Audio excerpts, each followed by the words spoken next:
On this episode of Star Trek Universe, Effie and I visit a planet that got a hold of a book about Chicago gangsters and decided to base their entire society around it. Now the warring mob bosses need the Federation to supply them heaters for their escalating hits. It's an episode I like to think of as a Private Little Cosplay, but more universally known as Star Trek 220, a piece of the action, right after these mystery mob bosses at bowler hats bowl Mother!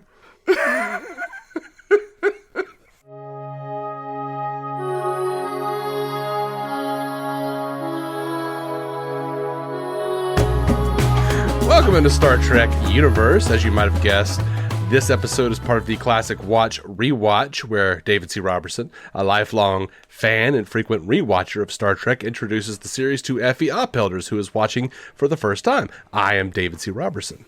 And I am Effie Uphelders. Now, don't go spreading my name around town like that, you know? You got a nice podcast here. It'd be a shame if something were to happen to it, capiche?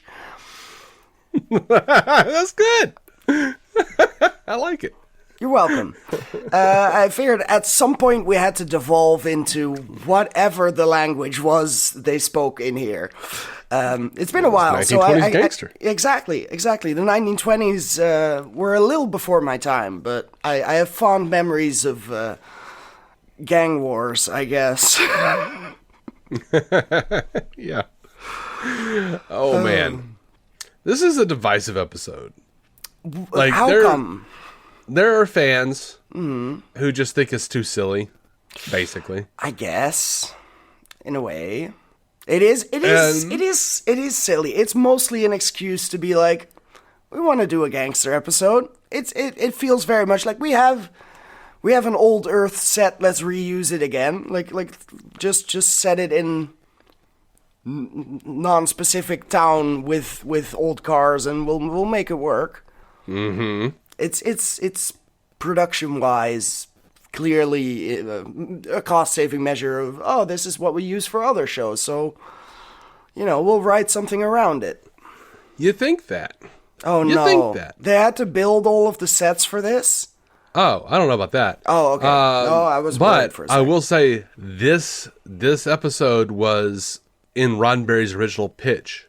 Get out. Like, it was... For real, straight up. Like, part of his original pitch. Like, they were working on this episode from the first season. From before the first season. And this is what came out of it for... When they worked on it for a season and a half, is what you're trying to say. That's... yes and no. That makes it less impressive. It kind of, kept getting pushed back. Yeah, but yeah. This is the last script credited to Gene L. Coon. Oh, wow. Now, like... I think DC Fontana and then John Meredith Lucas took a crack at it because it was shot after Gene Coon left. Right, but, right. I mean, if you look at it, like, cancer. Oh, that's a good excuse. Fair enough. Yeah. Poor Todd. Yeah. But yeah, like if you really pay attention to this episode, like, I mean, there's a lot of his themes running through it, like colonization, the democracy as racket, and I don't know. There's a lot of Coon in this.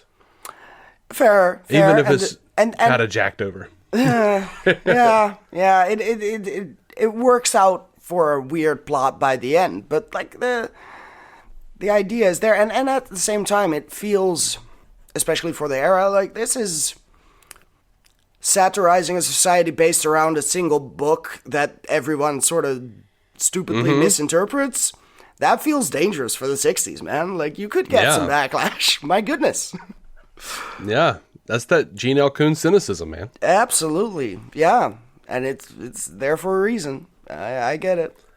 Yeah. I wonder who wrote a thick leather-bound book named Chicago-bound Mobs of the 20s, but... I mean, historians got a historian. I feel like that is a book I would see around Christmas time or any given holiday, especially like Father's Day or Christmas. That's going to be in like the $5 to $10 aisle at Books A Million. Right. It's going to be on that table, and it's going to be like, great gifts for Dad, Chicago gangsters of the 20s. Yeah, he might be interested in that. You got to give him something other than socks. Right. Yeah. It is very much a Father's Day. Like, let him relive his manhood by reading about gangsters in the 20s. You know, back when men were men. And That's right.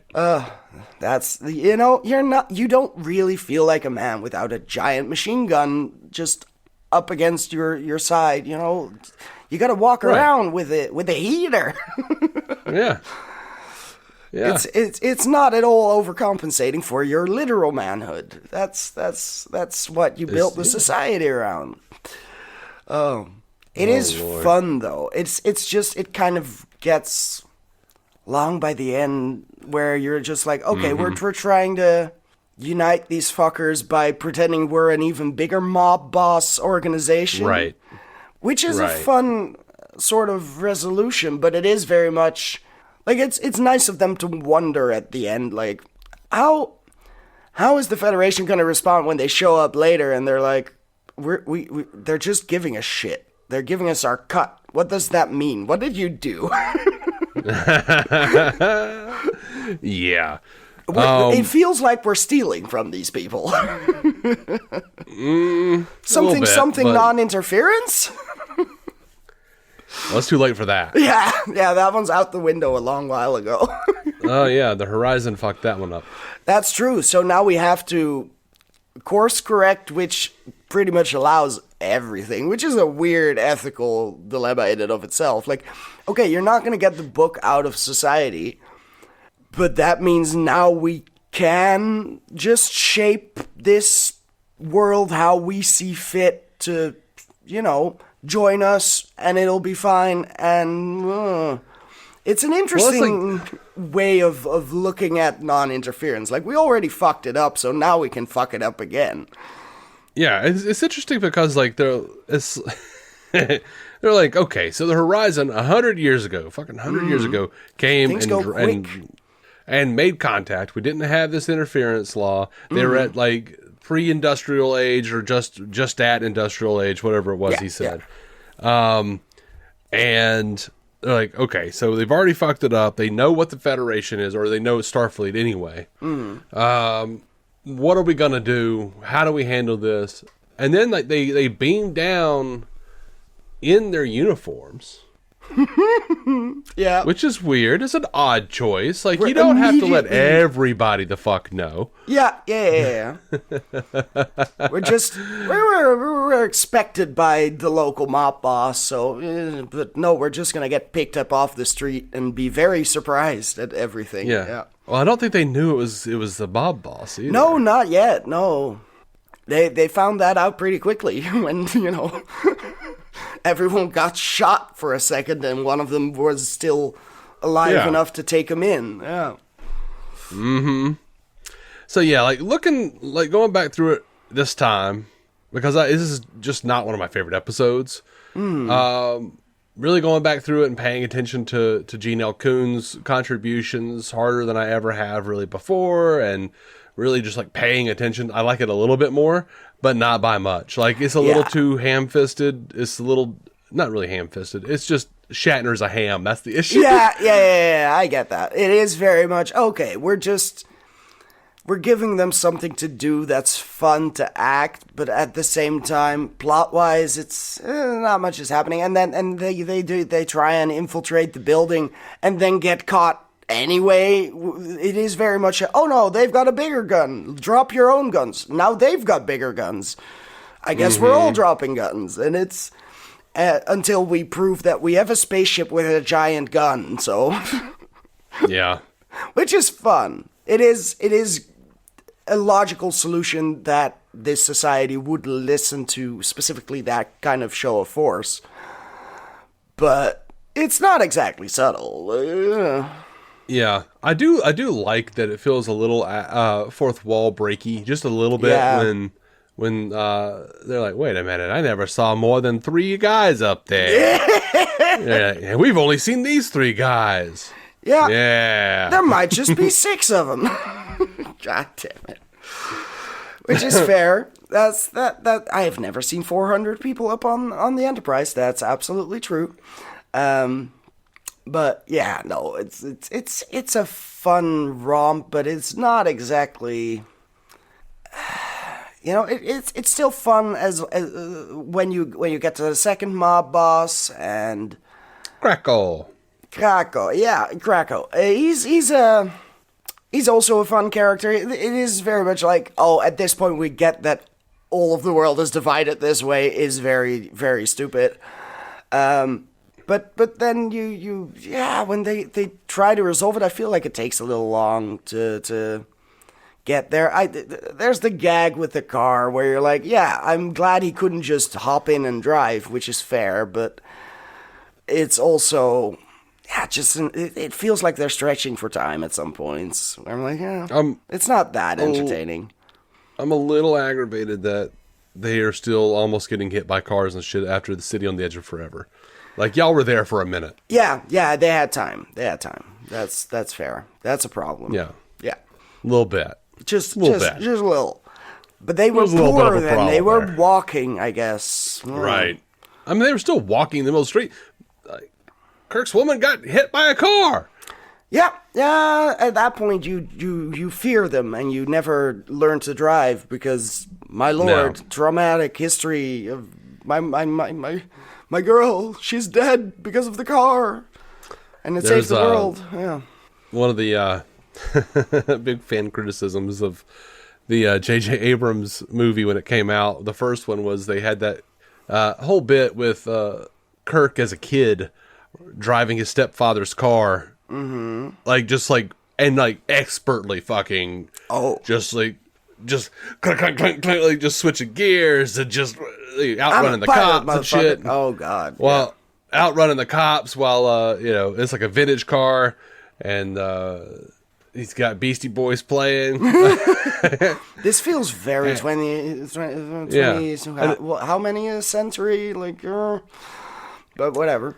So yeah, they would show that clip of him just like as a 10-year-old boy driving this car and like basically doing like Fast and Furious shit, and then it cuts to like the original series that he's just like you can't drive shit, you know. It is a contrast. Yeah. It's like alternate universe. Indeed, it is not the same guy. Fair enough, but yeah. Well, yeah, no, it's perfect. That actually is fun and perfect because in that universe, George Kirk died, and he wasn't supposed to die. So, like, the fact that it was his stepfather's car in the alternate universe, that was a stepfather he was never supposed to have. Oh, right. Because it fucks with continuity in multiple ways in one scene. Love that. Oh yeah, yeah.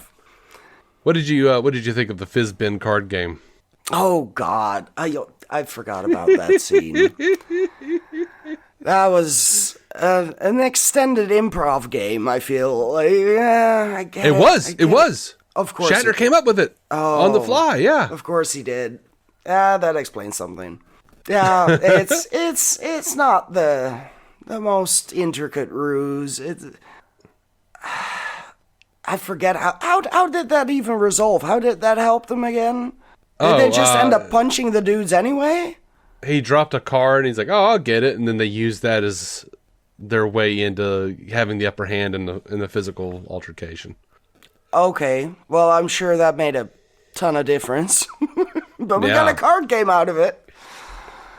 Sure. Oh Lord, are there many fans who know how to play? Probably. I figured, you know. They probably came up with, I'm not going, I won't even play our card games. I'm not going to play Kirk's fucking made up bullshit. Yeah, no, that's fair. Yeah. So yeah, I like the Gene Coon stuff, the, there's Protection Racket Federation and... Yeah, that's fun. There's some underlying themes that you have to sort of dig for, because it is very much not on the surface level. It's just a romp of we're gonna have some guns, we're gonna pretend to be gangsters, we're gonna talk to these people the way they will understand us, so we're just gonna kick up our feet on the table and pretend to be comfortable, and it's fun, but it feels dumb. It's yeah. That's pretty much the episode. Yeah, but the Federation does kind of They are kind of organized criminals. I mean, just coming along, pushing their agendas, pushing their... Yeah, we'll take some of your resources. We'll give you some of ours. Mostly we'll take yours. Which, we never go back to this planet. No, of course not. In canon. So, I'm not sure how this would solve anything, but... Yeah, there were multiple apocryphal sequels, of course, in books and comics and stuff. Like, I was entertained throughout by the fact that Ockmix is spelled Ockmix, but everybody calls the guy Oxmix. Mm-hmm. That just, it was confusing. It was very much like, oh, thank you, subtitles, for spelling the word they're definitely not saying. Yeah. But I'm sure it was like that on the script, so... There was an issue of Star Trek Unlimited comic book series that was called A Piece of Reaction. And of course. We revisit the planet and concept of cultural contamination resulting in its native adapting Starfleet technology and uniforms is also visited in Star Trek Prodigy's All the World's a Stage. They did it there, but there was like an episode of DS9 where they did like an anniversary thing, and they wound up doing like a sequel or sort of a sequel remix of Trouble with Tribbles, but they also considered doing the DS9 crew visiting Sigma Iotia II. Of course, yeah. And they were all like dressed in original series uniforms and acting like Kirk and shit. Like, of course. And there was some sequel comic where they did like a trial of Captain Kirk and they had Bella Oxmix on the stand, and he was explaining that Kirk never came back for his 40%. So they've just been keeping it. Yeah, it's just been saved up there in a big old heap. Yeah, in the bank account, especially for him. Oh, it is a fun.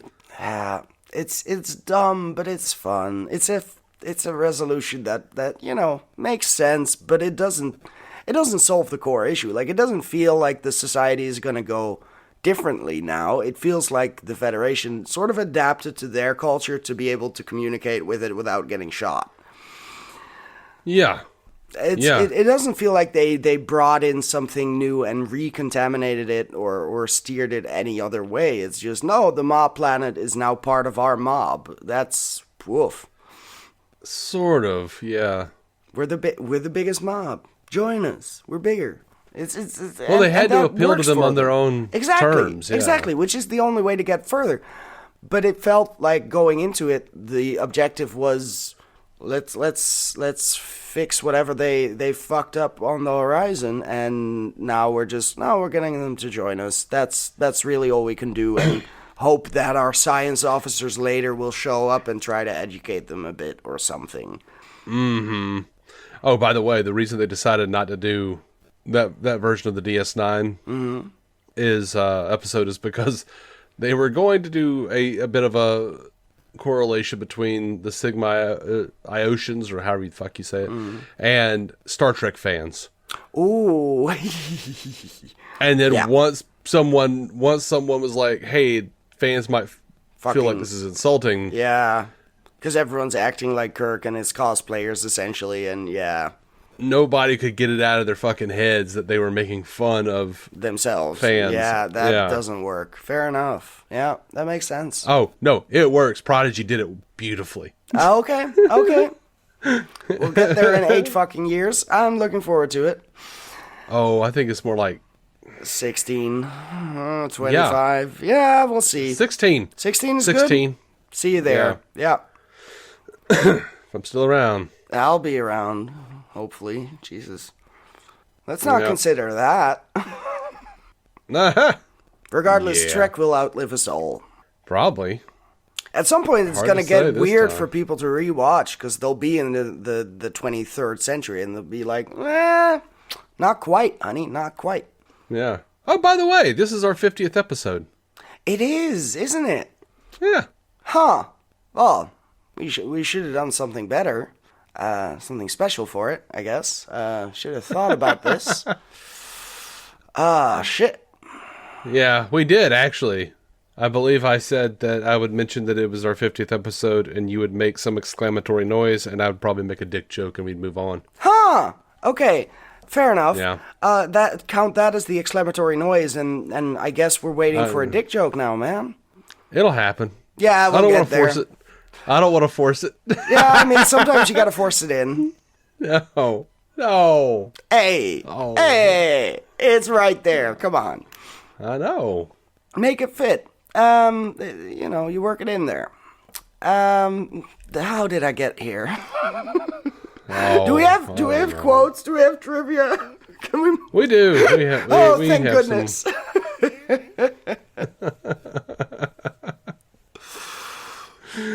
Oh, so I like this one a lot. I want to see you turn to stone. Put your hands over your head, or you ain't gonna have no head to put your hands over. Yeah, I like that one. That one's neat. Good introduction. Fun. Yeah. There's a lot of fun expressions in there. Yeah. And at some point they're just mocking the expressions by having Kirk pretend and Spock misunderstand. Like it works. It's fun. Yeah. No, I don't think you're stupid, Mr. Krakow. I just think your behavior is arrested. I haven't been arrested in my whole life. That's just insulting. Yeah. Can't say that to a guy like that. I wonder if there is any police though. Like, why would this society have an opposing force to the mobs? Because they're all mobs. Yeah. Right. Who's gonna arrest you? Another mob? I don't know. Yeah, but knowing Kuhn, he was saying that that's really what we've got anyway. The government's just really a mob. I mean, U.S. police, especially right now, man. I guess ICE is worse than proper police, but still, you're officers of the law. Yeah, that's a mob. That's fair. That's fair to say. Yeah, it's just all 90s sci-fi action heroes running around trying to take down immigrants. That's all it is. Yeah. Except, what is left of those action heroes right now, and they're in their 60s and they can't really pass the fitness test anymore. Yeah. Of course. Yeah. Yeah, no. I love Spock and his, I don't know, I won't want to say grammar Nazi, but nobody helps nobody but himself. Sir, you are employing a double negative. Yeah. Thanks for noticing, bud. Thanks, Spock. I am employing a double negative. God damn it. Oxmick saying the most cooperative man in the world is a dead man, and if you don't keep your mouth shut, you're going to be cooperating. Yep. I like that one. That's good. There's a lot of fun lines in there. They just don't necessarily serve a bigger purpose, per se. No, not really. But it is fun. It is entertaining. My favorite line is Spock finally giving in to the gangster voice and saying, I would advise you to keep dialing, Oxmix. Yeah. He understood eventually. How do you feel about McCoy accidentally leaving his communicator behind, though? Yeah. It's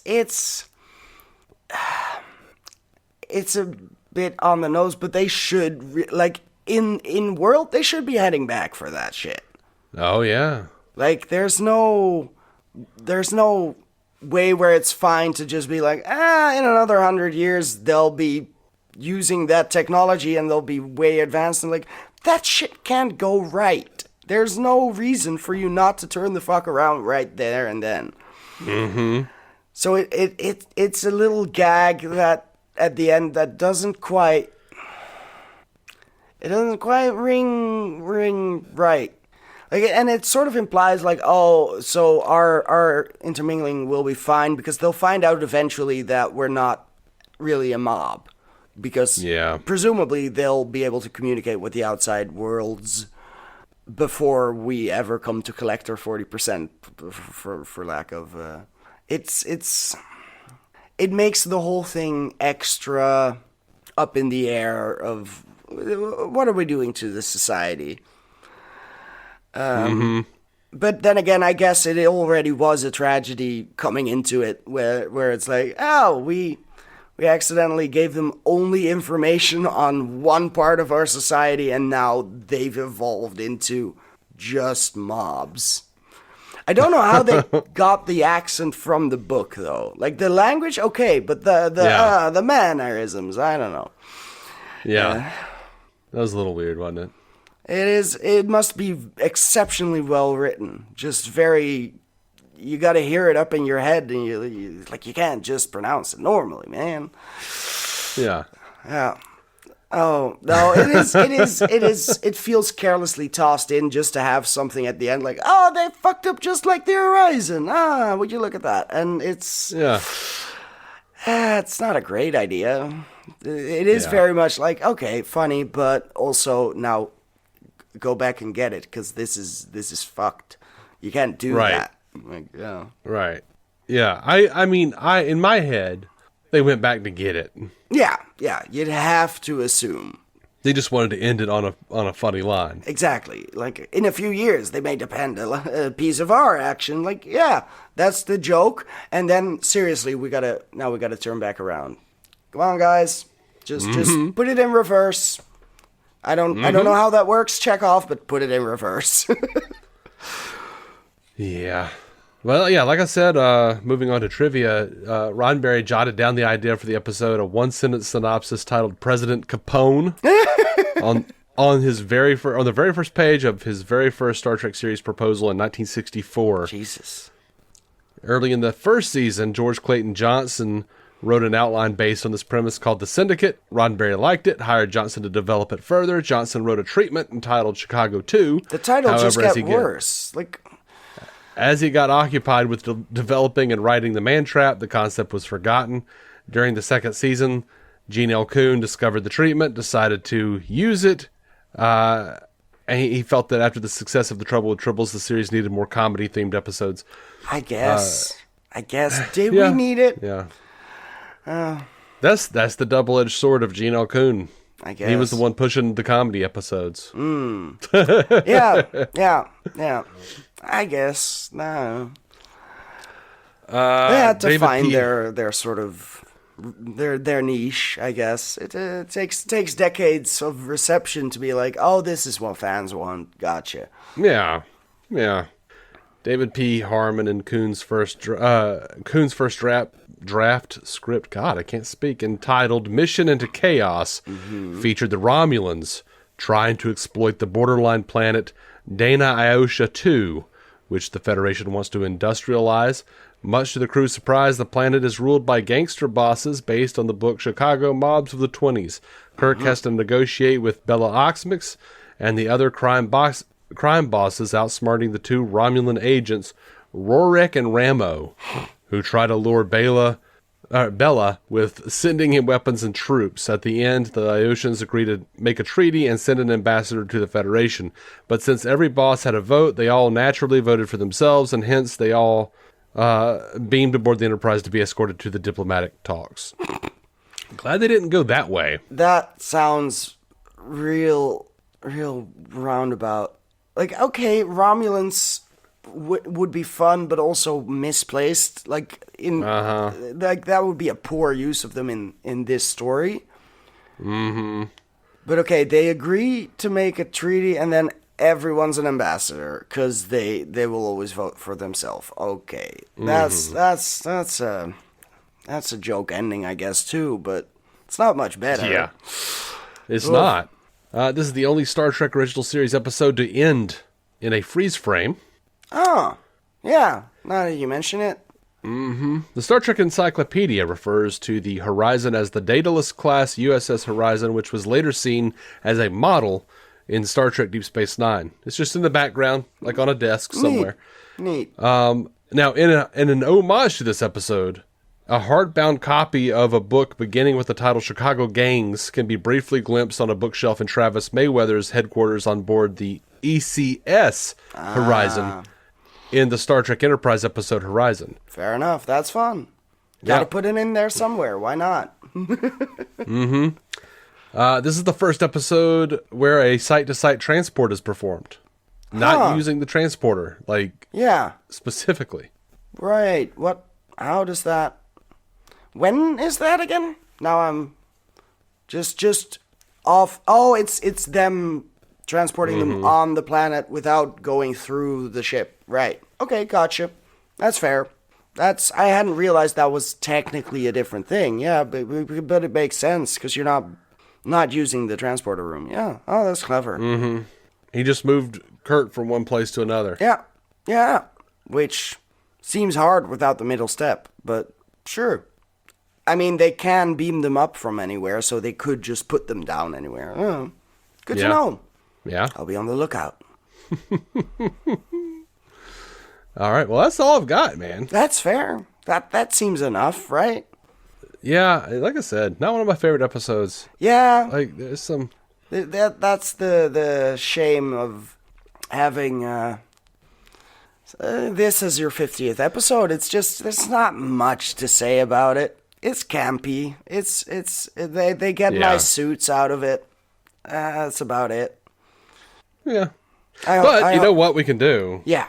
I was curious anyway. Mm-hmm.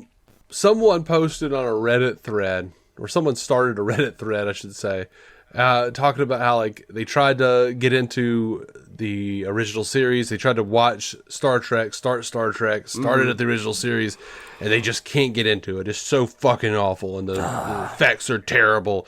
And the effects. Yeah. You're watching a show from the 60s, man. Get over yourself. Yeah, and there's remasters that look fine, if a little bit more boring sometimes. Yeah, that's true. Because, the original phaser effects look pretty silly, but the original planet looks more fun. So, you win some, you lose some. Yeah. I was just wondering, like, what is your take 50 episodes in? Like, exactly, like, do you feel like this is a waste of time? No. Do you feel like you just hate this? Oh, no, not at all. No, I'm still enjoying it. Like, I've gotten well to the point of having affinity for this cast, for these characters, and I'm just enjoying the ride. I'm down. Like, it is very much hit or miss in the sense that you're not quite sure if you're gonna get a comedic episode or a more drama focused, more serious commentary sort of episode, or more action heavy. Like it. But that is also, in part, it's also its strength, where it is the variety and the different roads you can go down with the concept of we're exploring worlds. God knows what we run into.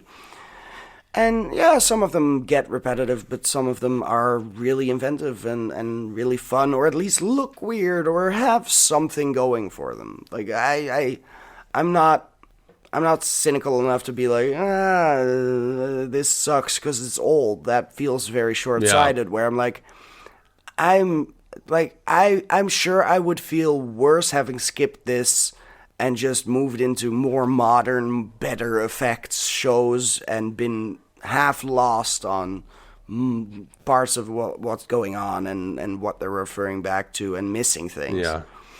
It's way more fun to see this piece of history and what started the whole fan base. Yeah.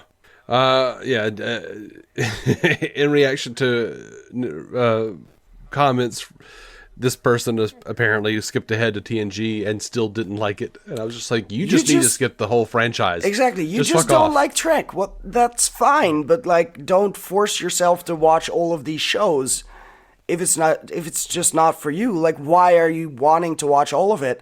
If you're skipping shows, then just yeah, dude. Like, what are you trying to get to? He wound up like going into like actually like coming at the premise in a way that, okay, makes sense, but it's also just like, dude, give into it. Where it's just like, how do they get so far along in society and they're just still like just going to planets and like beaming down without any protection? And I'm like, really, we're gonna be like, oh, the atmosphere might be dangerous. Yeah, they measured it, and apparently all the planets they visit, like, they can cross immense distances. So at that point, yeah, the planets they're gonna actually go down to will be the ones with similar masses and gravities and fucking atmospheres. Yeah. It'll be fine. Just go with it. You will notice, and it starts very early, like first episode or something, where like you'll say like M-class planet. Yeah. Yeah. That's what that means. That's what Oxygen they keep atmosphere. saying. Yeah. M-class planet. It's safe to go yeah. down, basically. It's Earth-like. We can do this. Yeah. And given the infinite space they're in, they'll just find more of them. That's fine. Yeah. Just mathematically, just go with it. Like, fuck off. And as they get a little bit more budget, you're going to see them wearing spacesuits sometimes. Yeah. You're going to see them with their, with more weaponry. And also, that shit is not going to save them from monsters. No. They are still going to fucking get... Of course. They might not be wearing red shirts, but fuckers will die. Fuckers that are not in the main cast are going to die. Yeah, that is what series. they're there for. Of course. And we've seen the orange hazmat bullshit in this show as well, and it's not better or anything. Like, it's not like I need to see that every episode. Right. I'm fine with looking at the costumes because that's the show. Like, this is what they look like. It's fun. Like, come on. People are so sour. It's so easy to go on Reddit and be a dick about something to the fans. It's weird, man. Just get a hobby. I also had like this conversation with someone who was just being really like I said a thing on my social media about like I get it, but it gripes my ass. Like when someone's like, "Where should I start on Star Trek?" And people like Star Trek fans some of them are so fucking ashamed of the original series. Oh. That they just like, they will tell them, you just skip everything and just go to Strange New Worlds. And I'm like, Jesus. Strange New Worlds as a fucking show is so incredibly dependent upon the original series. Yeah. I can't imagine watching that show without knowing who the fuck. Yeah. Like, so much of it is just reference. Yeah. It's all referential. It's so much more fun knowing who the fuck we're dealing with. Like, and that's weird. It's such a weird take. And I was just saying, it just gripes my ass when I see people do that. And this guy like just came at me and was like, "Oh yeah, you're just you're gatekeeping for all future people who might watch Star Trek. I would like people to start watching Star Trek and actually like it." Jesus Christ. That's oh my God, that's not a given, Like, people are gonna like it or they won't, but you can't start with certain shows. Like, some of them are gonna work on their own better, I presume, but it's still it's a world, and if you're the kind of person to get into a franchise, you're not gonna skip the half of the franchise that will be important later on. Like, it's weird. Yeah, I would really say like TNG works pretty damn well on its own. Sure. There are maybe 3 or 4 episodes, really, that just like... And you still don't need the original series. All you need to know is that there were other ships before this fucking ship. DS9 works really well on its own. Voyager works really fucking well on its own. But none of them are apparently saying start there. Right. Which is weird. Like, you can. Yeah, you could. But Strange New Worlds is basically just a one big giant fucking reference to the original series, and also like being very on the nose about see what we changed, see what's different. Exactly. Like, none of that's what it is. We fucked with the timeline doesn't hit if you don't know what the original timeline is like. Right. That makes sense, but you have to know that going into it. Yeah. You can't catch everyone up on everything that happened back in the 60s. Like, that's... Yeah. Oh, well. You shouldn't watch Picard if you haven't seen fucking 7 seasons of Next Generation and like 4 movies. Yeah, because you won't give a shit about Picard. That makes sense. And you still might not. We'll see. It's a divisive show. But I'm sure it is, but, everything's divisive. That's a fact, especially in this fandom, or any, really. But it's really any all of the fandoms are very divided. People have different tastes, and that's fine, but we gotta argue over it, because otherwise it's not fun. You're not a real fan if you don't enjoy arguing with other people who also enjoy the same thing about why you're so different in liking different parts of the same thing. That's half the fun. But, I'm looking forward to it just because I like Patrick Stewart. But we'll see if I enjoy Picard by the end of it. Like, it might wreck everything. My childhood is ruined. Yeah, Anyway. I liked Picard, I think, more than Matt did, but I think we both loved season 3, so. No, that's good. Just got to get through 2 of them. Oh, I mean, we were just like, we were pretty over the moon for season 3. Like, I like the other that's 2, good. all right. That's good. Okay. Well, it's better than something just sort of waning where you're like, oh, the 3rd season, they don't know what they're doing anymore. No, they were working towards this the whole time. Like, fuck yeah. Like, give us something to go out on. That's fun. Yeah.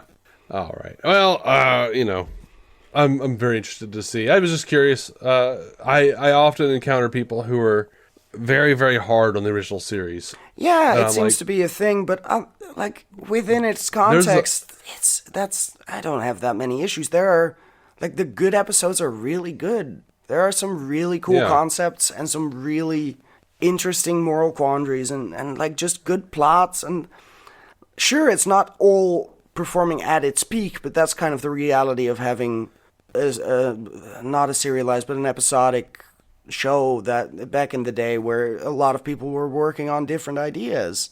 Mm-hmm.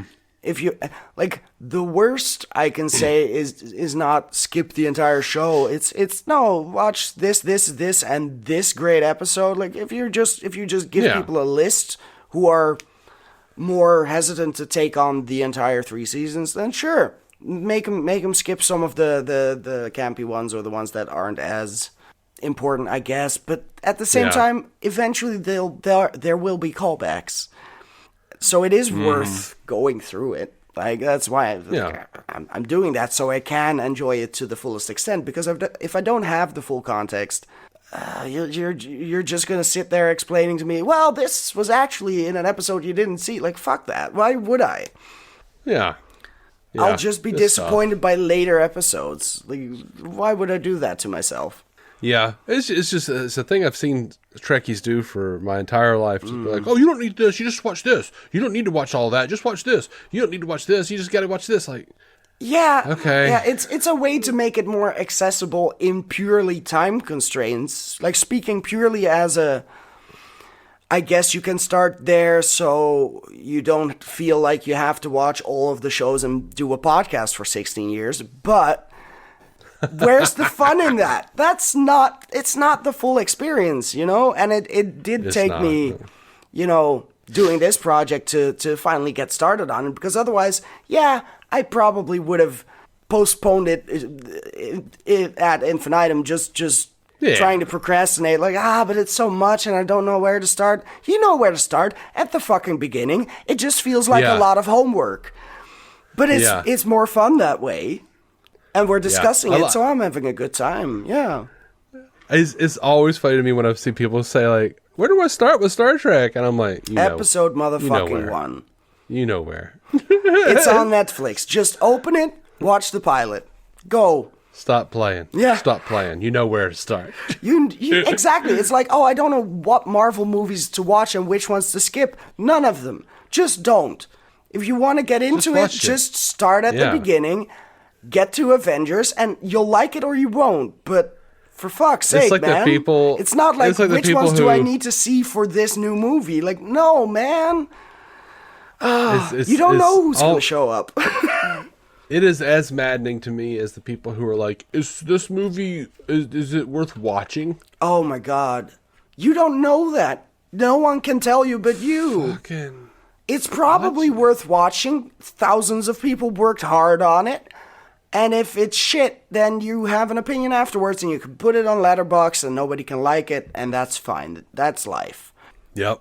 Or people will actually like it. Like there's still one Dutch queer film that I basically ripped apart for a couple paragraphs, and occasionally it just keeps getting likes because it's on Netflix, and people will actually read it for some reason, where I'm like, okay, this is niche enough for me to be noticed in the reviews. It's fun. Where it's like, 67 likes, 68 now. Yeah. I was pretty mad at that movie. It's always fun to reread it whenever I get a new like, and I'm like, yeah, I stand behind this rant. This opinion is still cool. All right. Well, we're going to move on. We should. Next time On the classic Trek Watch Rewatch, the main crew elicits sensations from Vice after the inessential folks are turned into dice. Yep. The Kelvins capture the Enterprise, and we're back through the galactic barrier, this time without silvery eyes. No Gary Mitchells this time. As everybody was turned to a fucking cube. Yep. It's a D12 at least, or 20, maybe. I didn't look that close. I think it was a 14. A 14, D14, sure. I think I did count. Oh, wow. Dedication, love it. I was. How many sides does a human cube have? It's important to know, yeah. All right. We're talking about Star Trek 221 by any other name. And until then, Joel on True, live long, prosper. And of course, eat a dick, people. Eat a dick, capiche?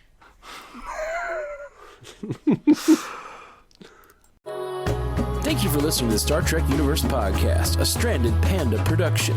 If you'd like to hear more from David C. Robertson, check out the DC On Screen podcast or maladjusted.tv for his web videos. If you'd like to hear more from Matthew Carroll, check out the Marvel Cinematic Universe podcast or listen to his music. Just search for Matthew Carroll anywhere you get music.